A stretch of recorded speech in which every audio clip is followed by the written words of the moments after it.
biggest problem with the theist worldview is that they're uncomfortable with the concept of I don't know. An unanswered question is the theist's greatest enemy, and they answer just about every question with God. Let's do this.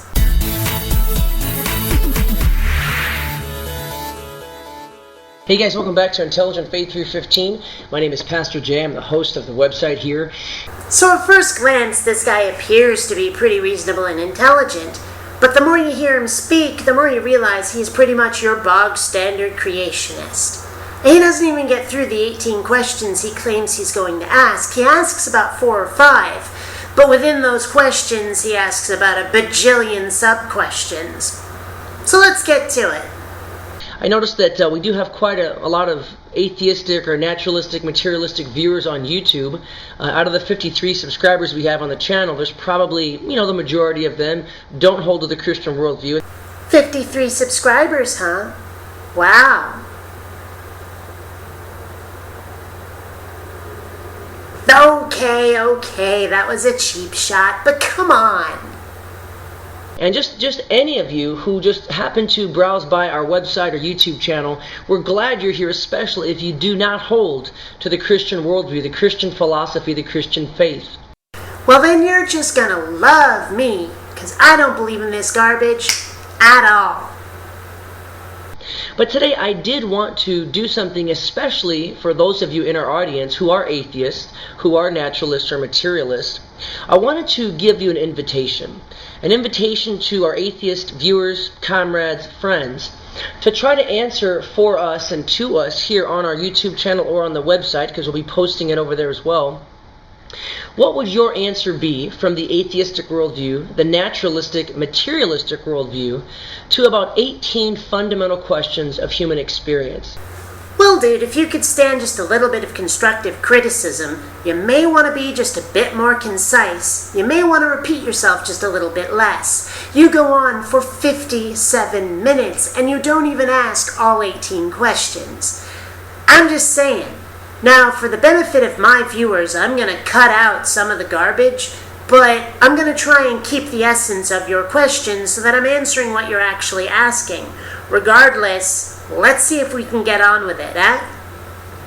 Now, the reason why this, just kind of has been working in my mind is for this basic, simple reason. A worldview is supposed to be precisely that. It's supposed to be a view of the world.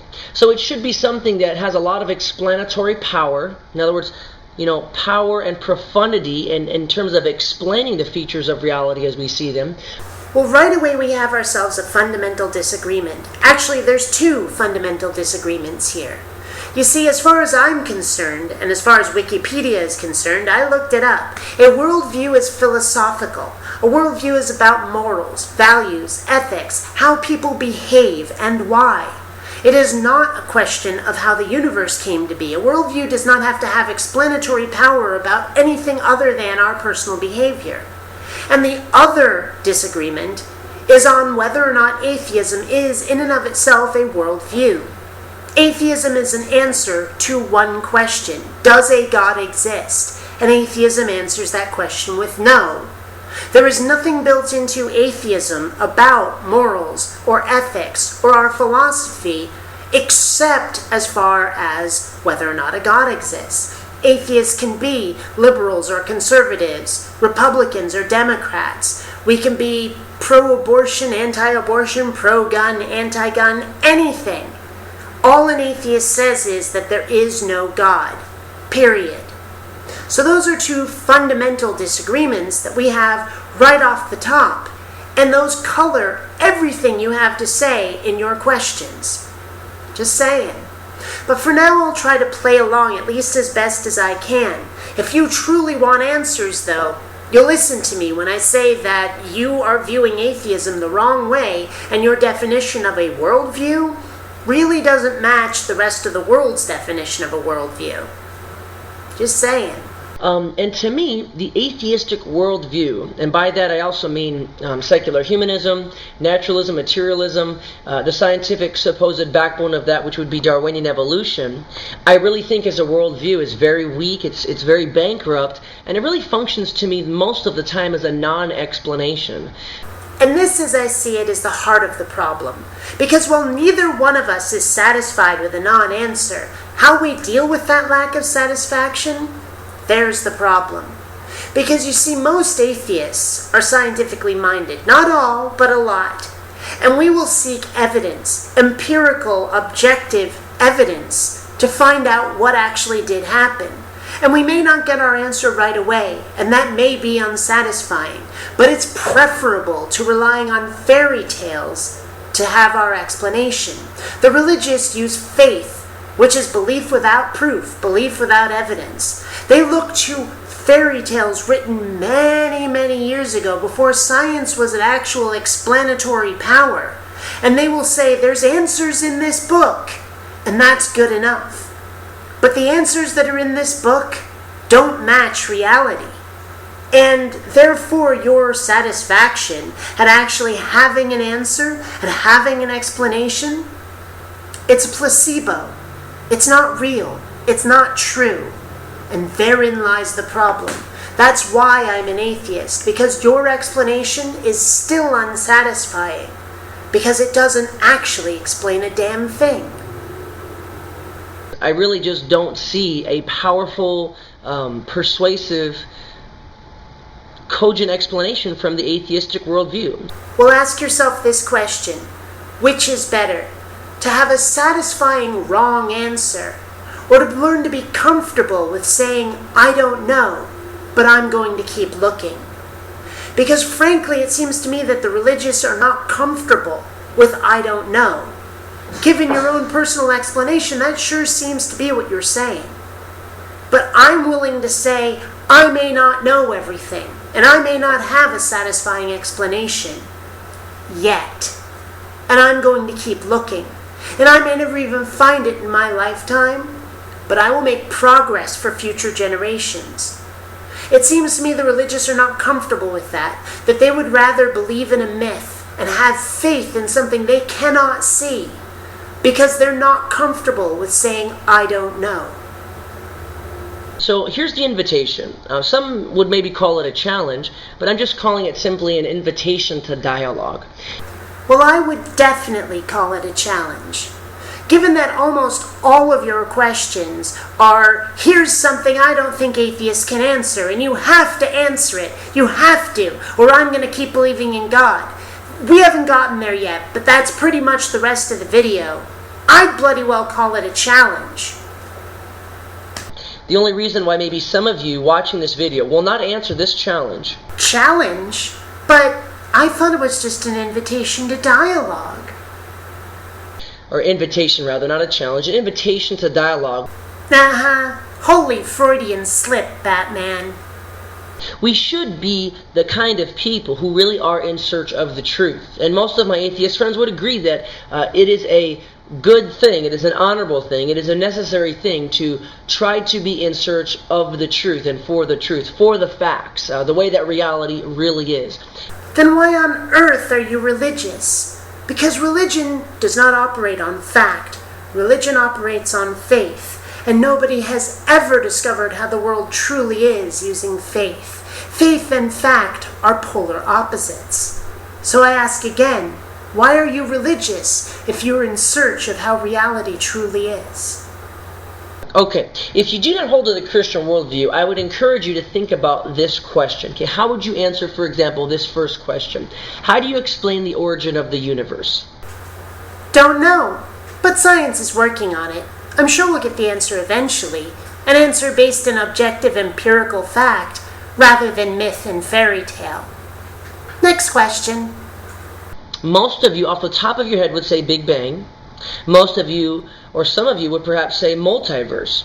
But of course, that's not really the ultimate answer there. And now we're back to what I was saying before about how religious people just don't seem to be comfortable with an answer like, I don't know, even if it's I don't know yet.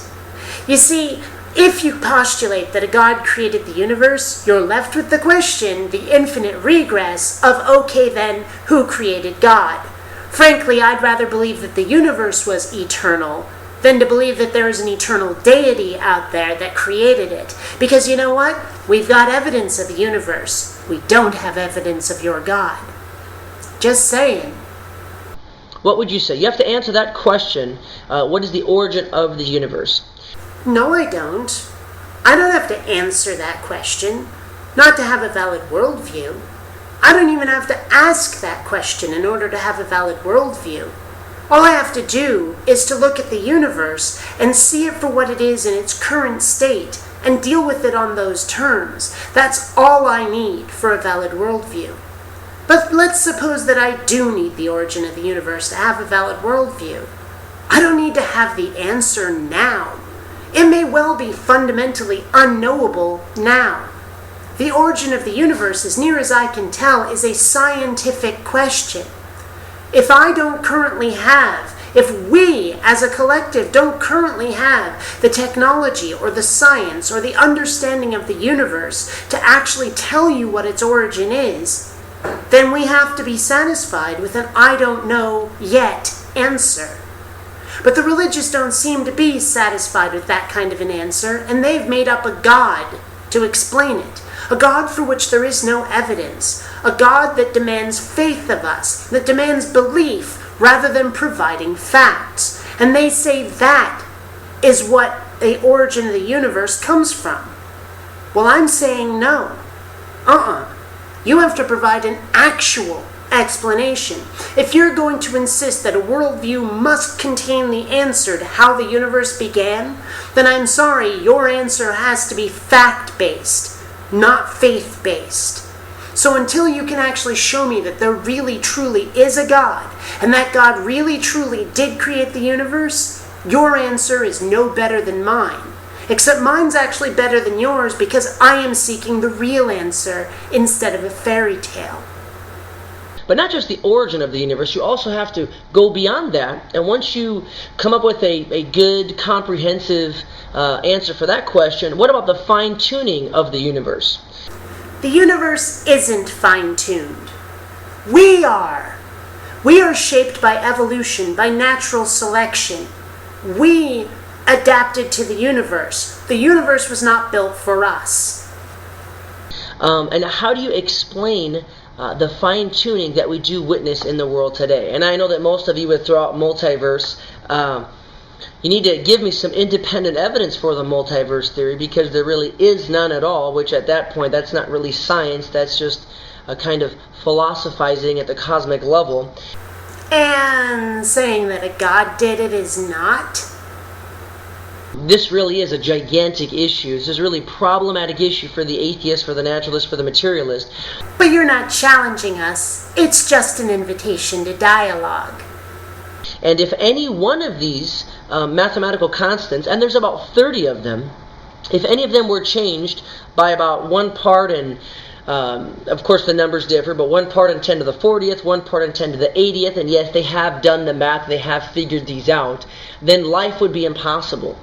Life as we know it would be impossible. But the remarkable thing about natural selection and evolution is how adaptable life seems to be. Life adapts to its environment. The environment was not built for us. If those constants were different, then life would be different. It's that simple. Irreducible complexity. Of course, irreducible complexity was coined by Michael Behe in his book Darwin's Black Box. Irreducible complexity? You just said irreducible complexity. Seriously? Because that's been debunked for ages. You yourself mentioned Dan Dennett earlier. Look him up. The bacterial flagellum is a popular example of this. And that specifically is one that Dan Dennett personally debunked. Seriously, look him up. How do you explain that on a purely random, accidental type of an evolutionary, atheistic, naturalistic worldview? You don't. Because what it is not is random, accidental, or atheistic, except in as far as there being no God involved. To be able to try to say something like that, you have to not understand how natural selection works. You see, any creature or plant which can live within the environment in its current state will do so. And if there are mutations that happen to that creature or plant, well, it will pass those genes on to its offspring, provided it's able to survive in the environment as it currently is. That's not random. That's not accidental. If it is suited to its environment, it will survive. How is that random? If it's not suited to its environment, it'll die and not pass on its traits. How is that accidental? Those which are better survive. Those which are more fit survive. Random? Accidental? Do you have any idea what you're even talking about? You need to go study natural selection better, dude. You need to go study evolution and how it actually works, not the way your church tells you it works. Because right now you're getting it completely wrong. Believe in microevolution, but not macroevolution. They're the same thing. Macroevolution is just lots and lots and lots of microevolution heaped on top of itself. Where do you think the border is that keeps one species from becoming something else? Becoming something so different that it looks nothing like its previous ancestors? What's to stop macroevolution from happening when lots and lots and lots of microevolution just change something gradually over time to where you can't recognize the new version from the version that was there millions of years ago? What's to stop it? I've never heard anyone who claims they believe in microevolution only explain to me where the barrier is. Never. If you have a persuasive, comprehensive, cohesive worldview, then you have to have a good explanation for that. But of course this isn't a challenge, it's just an invitation to dialogue. And of course, the theistic worldview, the Christian worldview, in these areas is not based upon what we don't know. It's not a God of the gaps argument. Oh, yes it is. What I hear you saying is that if atheism cannot answer these questions right here and now, if I can't give you the most satisfying answer, well then you're going to go with God. Then you're going to go with the Christian worldview, because they do provide answers. What I hear you saying is that you're uncomfortable with I don't know. And you're not willing to accept, well, let's correct that by researching, by examining. Let's settle for I don't know for now while we search for an answer. You're not comfortable with that. What I hear you saying is that you need an answer now, and you won't accept any worldview that doesn't give you one. And apparently Christianity does give you an answer now, and you don't care whether or not it's true.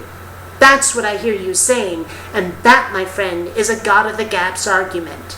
Mathematical laws. Where do mathematical laws come from? As an atheist, naturalist, materialist, how are you going to sufficiently account for the origin and the existence of mathematical laws? But this isn't a challenge or anything. It's just an opportunity to dialogue, right? And I'll tell you what I don't do. I don't look at mathematical laws and say, gee, their origin is a difficult question. I guess I'll give credit to the magical sky fairy. How are you going to explain, if you are an atheist, a materialist, a naturalist, how are you going to explain the origin of mathematical laws, logical laws, and physical laws? Now, the theistic or the Christian worldview explanation for that is that these are eternal, immutable, necessary concepts, necessary truths, necessary ideas, and we find their source issuing forth from an eternal, immutable, necessary mind. A mind? Okay, prove it. No, don't just say it.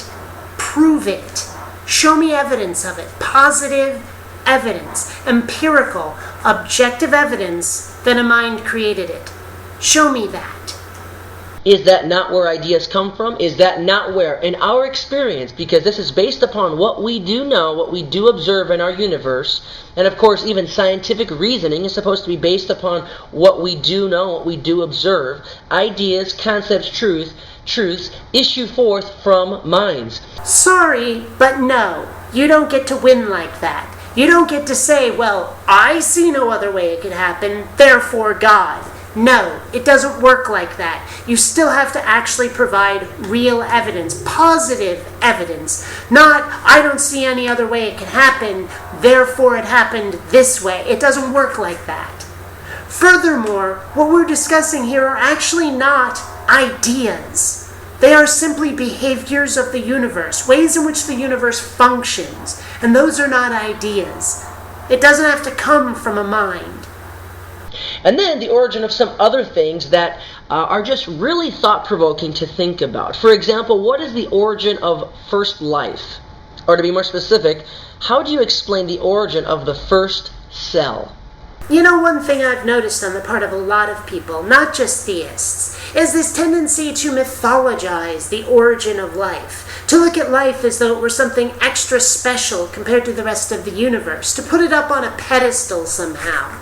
But the fact is that the only difference between life and non-life is that life is matter interacting with itself on an electrochemical level. That's it. And you've seen chemicals reacting with each other. And that's all that life truly is chemicals interacting with each other in concert. And there's nothing really special about that.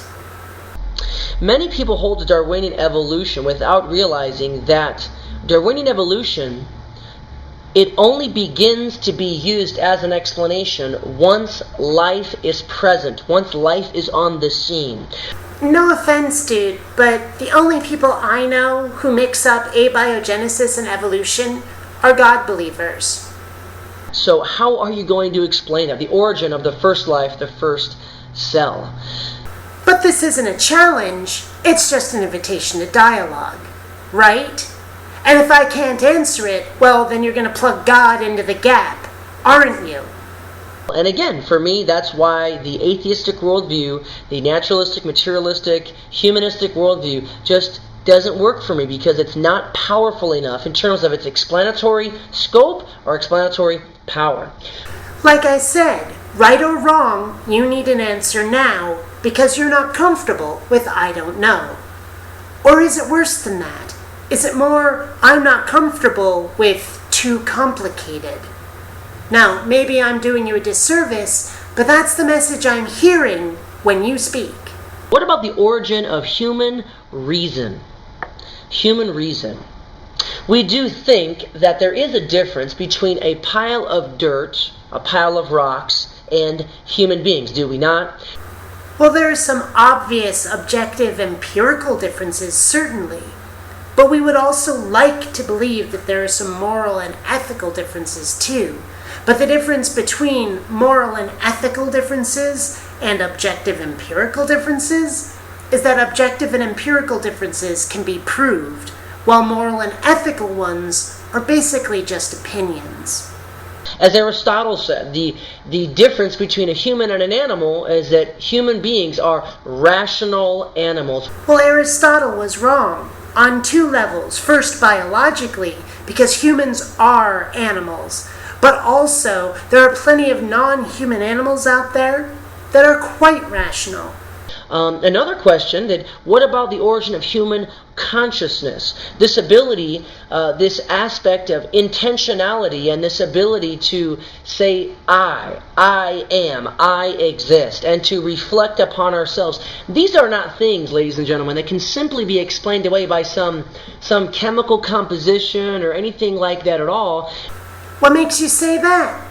I see no reason why it can't simply be the inner workings of our brains, our physical brains. I see no reason why that's not possible. And you give no explanation for why. So I'll dismiss it exactly the way you've asserted it. We do, all of us, I would hold this opinion that we do all really agree in human reason. It really does exist, human reason and human consciousness. Because if we didn't, now then there really would be no difference between throwing a rock off of a cliff and throwing a human off of a cliff just arbitrarily. Now, let me see if I'm hearing you correctly. You're saying that human life has to have more value than the existence of a rock, because otherwise you really wouldn't like it. And because you wouldn't like it and you'd find it unpalatable, well, then it has to be the way that you want it to be. Isn't that arrogant? Isn't that hubris? I mean, I value human life too, but I'm not about to elevate my opinions and preferences and values to some objective level. Normative, maybe, but not objective. I'm not going to say that human life has to have value because I'd hate the universe if it didn't. But that sure seems to be what you're saying. And that's just arrogant, dude. Why would we object to that? I mean, if we're just molecules in motion, matter in motion, if we don't have reason really at all, then there really would be no difference in that. But of course, we all do agree that there is a difference. Actually, no, we don't all agree. There are people who value human life more or less than you do. There are people who don't value human life at all. There are creatures out there, lions, tigers, or bears, who would look upon humans as only a new meal.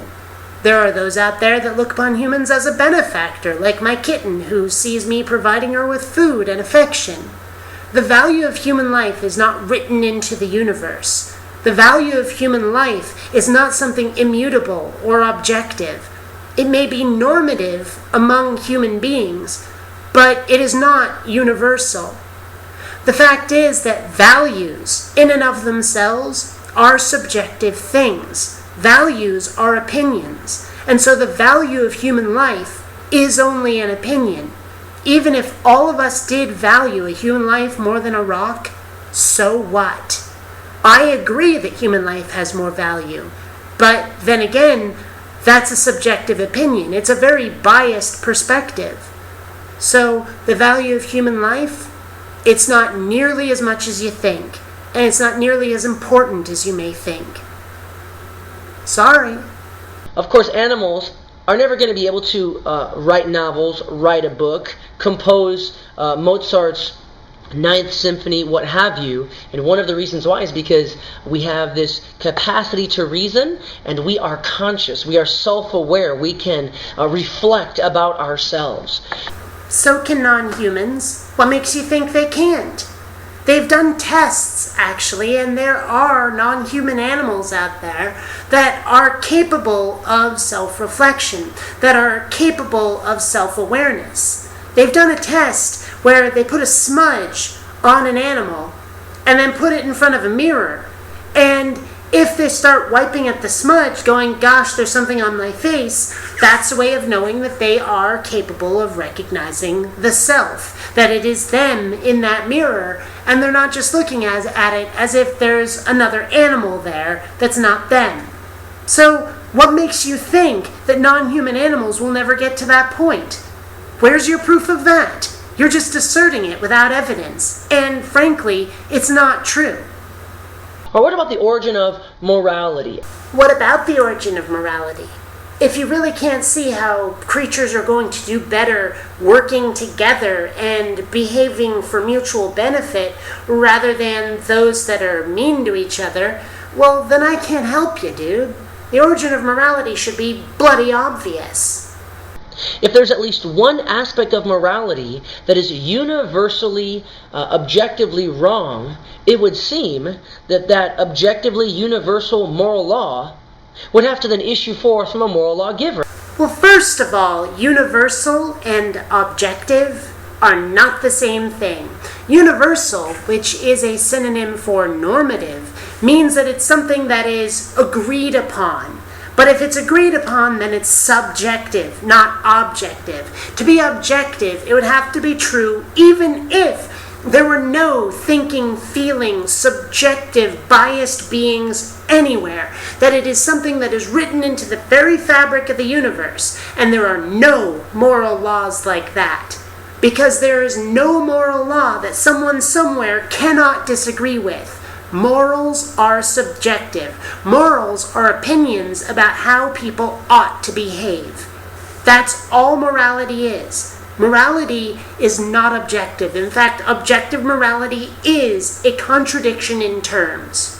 If you think that everything is relative, then you could never say that another being was actually truly wrong. And so again, I could break into your home and I could eat your children in front of you, and you wouldn't really be able to say that was objectively morally wrong. Look, I can understand why it might be comforting to say that something is objectively true. To say that it's not my opinion. I'm just doing what's true, I can understand how that might be comforting. But it's not the truth. The fact is that the person in your example who would break into my apartment and rape and eat my family, well, the reason they would be punished, the reason anyone would stop them, is because a lot of us have decided that we agree on what's right and wrong. That a lot of us are willing to enforce our opinion on those who would thwart it. But there is nothing that says, that breaking into my apartment and killing and raping and eating my family in front of me is wrong, except our opinion. And I can understand why that may not be comfortable, why it would be much more satisfying to say, no, these things are always wrong. But you can't prove that they're always wrong. You can't prove that they're anything other than opinion. And they're not. And it may be an opinion I agree with, but at least I'm looking reality in the face and saying that is a moral opinion. Because objective morals don't exist. Morality that is true regardless of anyone's opinion does not exist. How do you explain meaning, value, and purpose in life? Personal subjective opinion. Next question.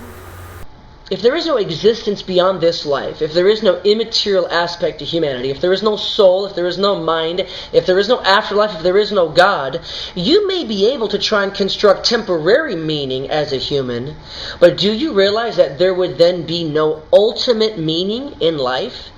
What's your point? Just because you don't like it that there isn't ultimate meaning, that doesn't mean there has to be some. So I ask again, what's your point? Then what you would have to agree with is that a beautiful 1-year-old baby is of the same worth as a mosquito. And just like you could squash a mosquito, you could equally squash a 1-year-old baby. No, I don't have to agree with that at all. Because as I see it, value is relative and subjective. And if I happen to value that 1-year-old baby more than the mosquito, then I'm not going to do any harm to that baby because it's cute and adorable as far as I'm concerned. I don't need that value, that feeling, that emotion, that opinion to be universal or to be ultimate or to be objective. I don't need that. Why do you? And this is why I think throughout history, without a doubt, the most horrendous massacres of the world have been perpetrated by atheistic regimes. Now, atheists do a lot of great things, but I am just saying that an atheistic, materialistic, naturalistic philosophy, if you are consistent and if you follow it through to its logical conclusion, will allow you to be like that because, of course, there exists no absolute truth, there exists no absolute morality, and there exists no ultimate value for anything or anyone, and so you're justified in doing that. Okay, first of all, those were not atheistic regimes, so-called. Yes, the lack of a belief in God was part of them, but it was not the driving force the way atheistic regime makes it sound. So get the frick over that one right now. Next of all, I can understand how it may be disconcerting to think that there are people out there who don't hold to beliefs that you hold, who don't think the same things you do, who don't believe the same things you believe. But just because you find those things so important, just because you find it comforting when other people do believe what you believe, that does not make what you believe true, and it never, ever, ever will. So just because someone is or isn't an atheist, that doesn't change what they value.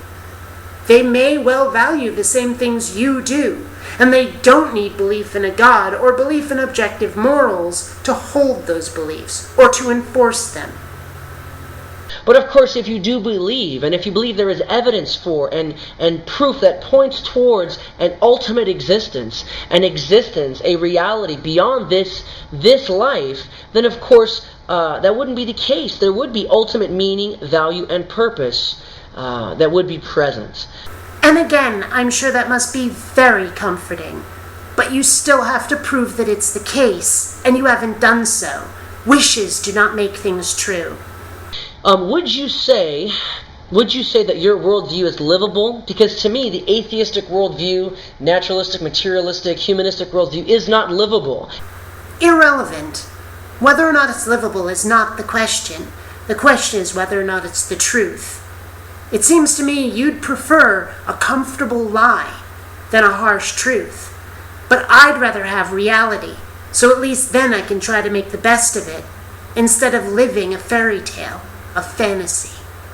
The greatest philosophical question that an atheist must deal with every morning when he wakes up is why not commit suicide?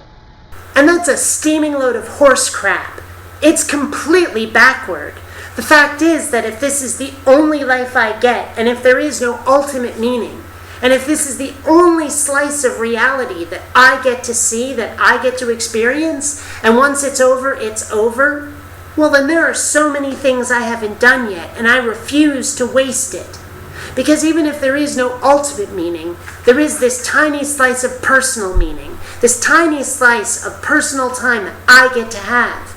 And I am quite cheerful to have my opinion, to have my idea of what's good, to have my idea of what's fun, to have my idea of what life should be, and to try to have it.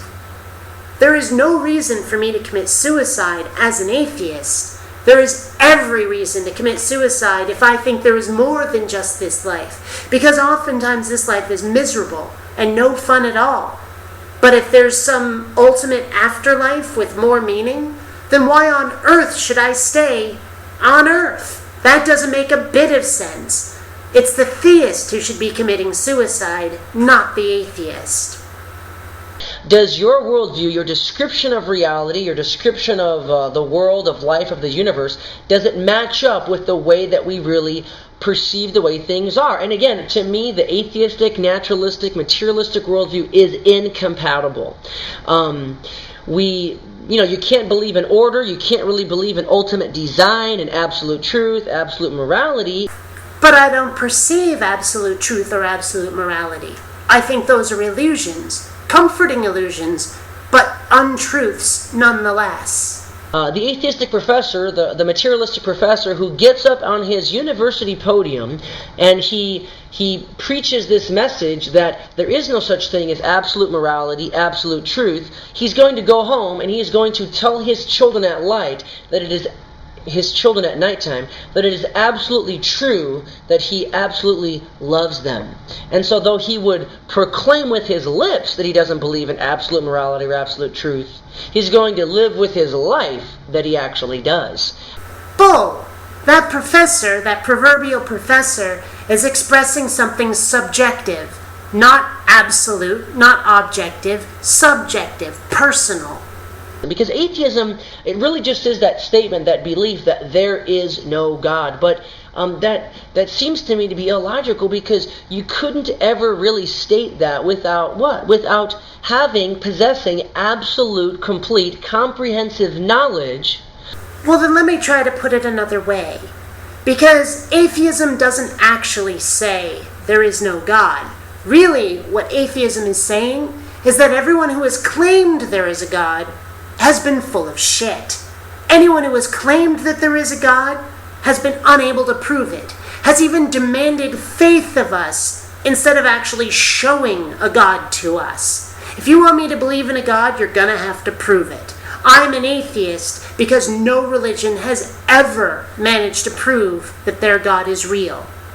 So how would you address some of those logical issues, those illogical problems with that worldview? How would you address the problems with yours? How would you address the fact that your God never actually shows up? That faith is demanded of us instead of producing facts? How would you deal with those problems? Oh, and this is a challenge, not an invitation to dialogue.